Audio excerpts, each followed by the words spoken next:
बच्चों आज एक बहुत ही इंटरेस्टिंग टॉपिक अपन पढ़ने वाले हैं। इस टॉपिक का बोर्ड में एग्जाम में एक ना एक क्वेश्चन जरूर आता है, तो आप इसको बहुत ध्यान से समझना। बहुत ही इंटरेस्टिंग और बहुत ही इजी टॉपिक है।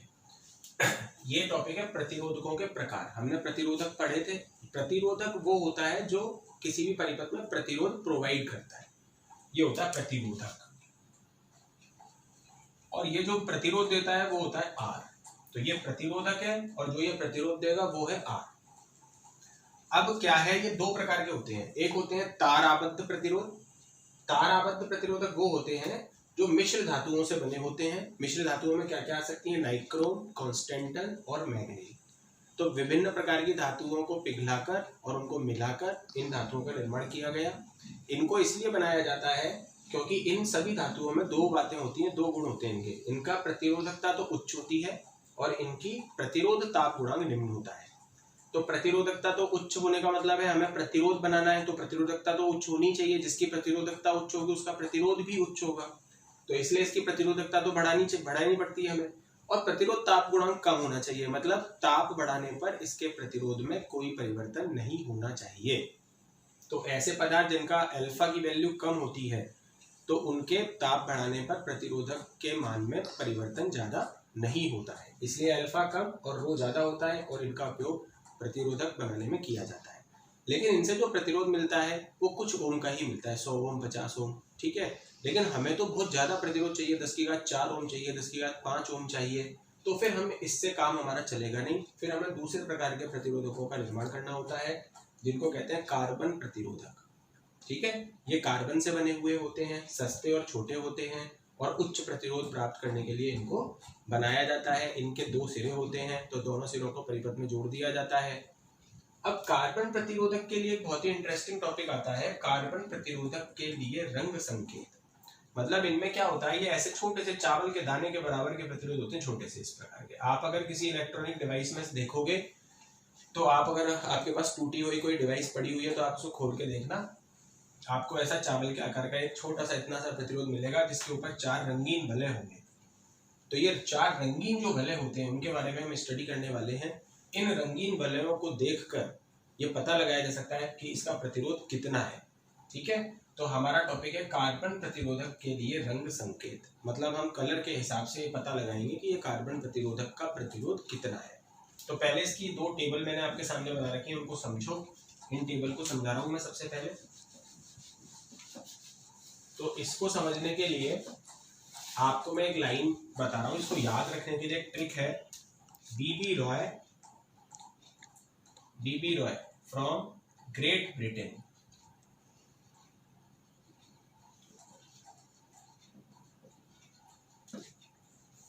Is very good worker. तो ये लाइन आपको याद रखनी है। वर्कर मतलब जो भी काम करने वाले होते हैं वो वर्कर कहलाते हैं। तो यहाँ पे मैं अंडरलाइन कर रहा हूँ BBROY। बीबी रॉय में 5 आ गए और ये 5 कलर हो गए। देखो बीबी रॉय, शुरू के 5 कलर हो गए।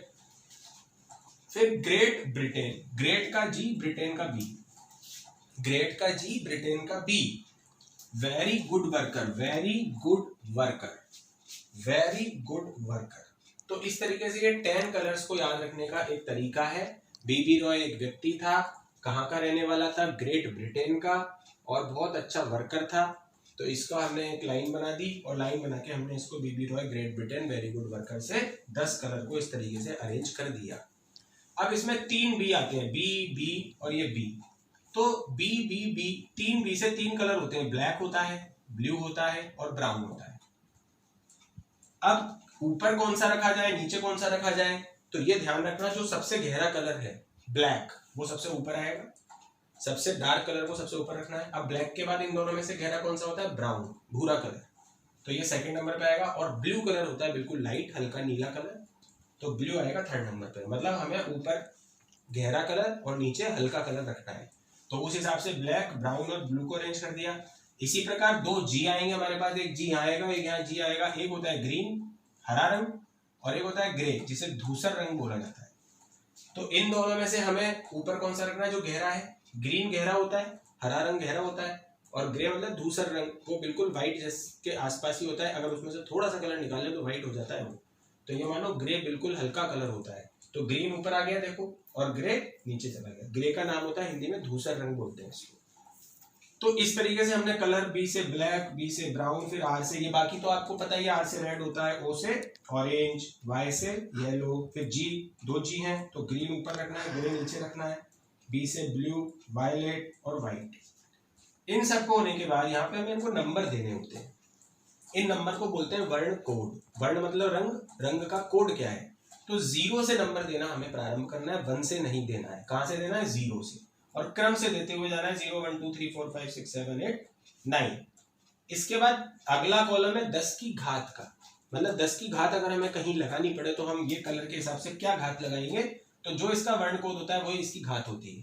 तो यहाँ पे वर्ण कोड 0 था तो 10 की घात भी कितनी लगा दी, 0। यहाँ वर्ण कोड कितना था, 1, तो 10 की घात कितनी लगा दी, 1। यहाँ वर्ण कोड था 2 तो यहाँ 10 की घात 2। यहाँ वर्ण कोड 3 तो 10 की घात 3। इस तरीके से आप देखिए जो इसका वर्ण कोड है वही हमने यहाँ पे घात में लगा दिया।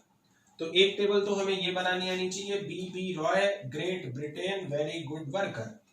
और एक छोटी सी टेबल और है यहाँ, इसमें 3 कलर हैं, एक गोल्डन, गोल्डन मतलब सुनहरा, सिल्वर, सिल्वर मतलब चांदी जैसा, और वर्णहीन, वर्णहीन मतलब कोई रंग ही नहीं हो, नो कलर।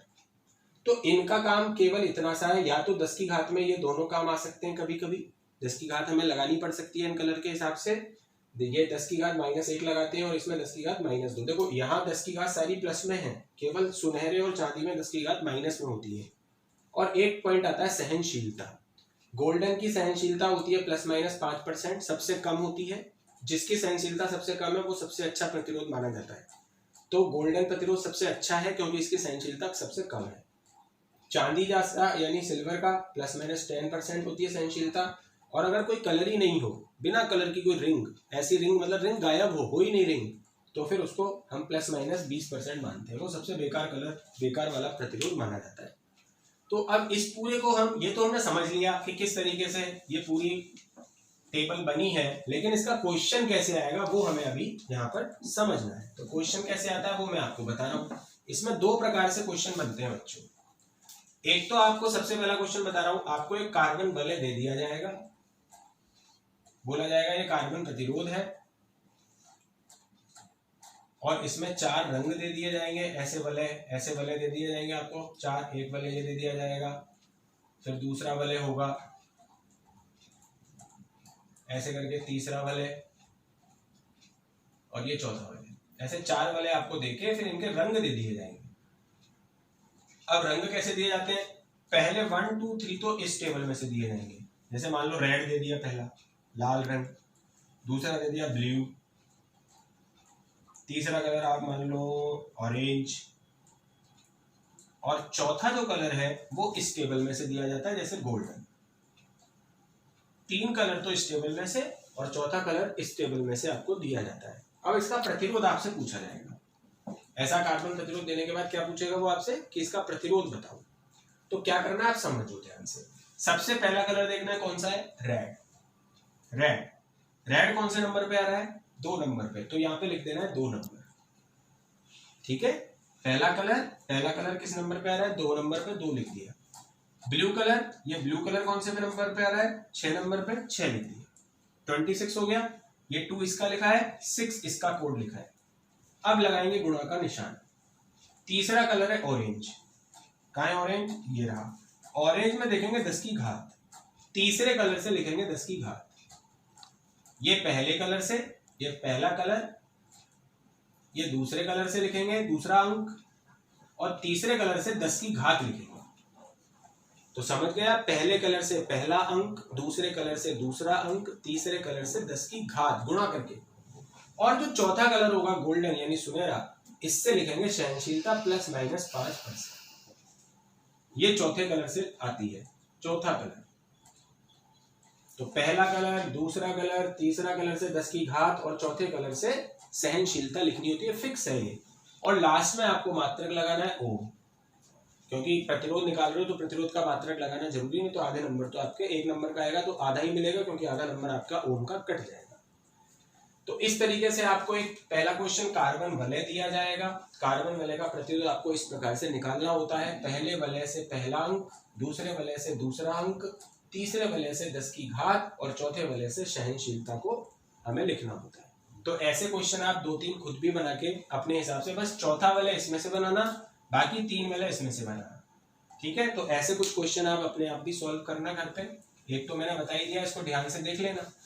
एक क्वेश्चन और भी आता है, इसमें डायरेक्ट दिया जाता है कि एक कार्बन प्रतिरोधक है, उसमें 4 रंग दे दिए जाते हैं, हरा, नीला, पीला, चांदी सा, ये 4 रंग हैं, तो इसका प्रतिरोध बताओ। एक क्वेश्चन ऐसा आता है, उसमें रंग लिखे होंगे, चित्र नहीं होगा, सिर्फ रंग लिख दिए जाएंगे, हरा, नीला, पीला, चांदी सा। अब इसका प्रतिरोध बताओ। तो हरा ढूंढ लो, कहाँ है, ये रहा, हरे का नंबर 5। नीला ढूंढ लो, ब्लू, ब्लू ये रहा 6। पीला ढूंढो, पीला 10 की घात 4। और चांदी सा में, चांदी सा प्लस माइनस 10%। एक ऐसे भी आ सकता है कि आप चित्र ना देके आपको कलर का क्रम दे दे कि एक कार्बन वलय में ये 4 कलर के वलय हैं, इसका प्रतिरोध ज्ञात करो। तो एक में तो चित्र दे देते हैं, एक ऐसा दे देते हैं।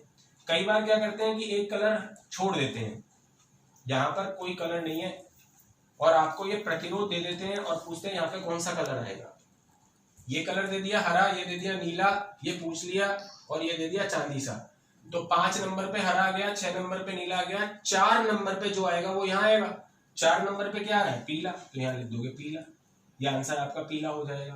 तो प्रतिरोध देकर भी आपसे दूसरा, तीसरा या चौथा वलय का कलर पूछा जा सकता है। तो ये टेबल से निकलेगा सब, ये पहला वलय, ये दूसरा वलय, ये तीसरा वलय, ये चौथा वलय। तो चारों वलय के कलर आप इस प्रतिरोध को देख के भी बता सकते हो। एक और प्रकार का क्वेश्चन आता है,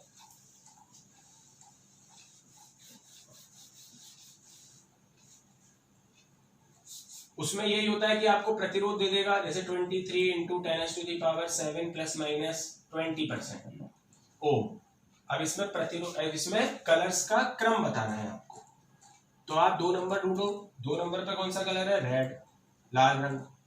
3 नंबर ढूंढो, 3 नंबर पे ऑरेंज, तो दूसरी वलय ऑरेंज की होगी। फिर 10 की घात 7 नंबर ढूंढो, तीसरी वलय वायलेट की होगी। और 20% मतलब कि वर्णहीन होगी, नो कलर। तो ये चारों रंग इस प्रकार से आपको बताने हैं कि रेड हो गया, ऑरेंज हो गया, वायलेट हो गया और कोई कलर नहीं।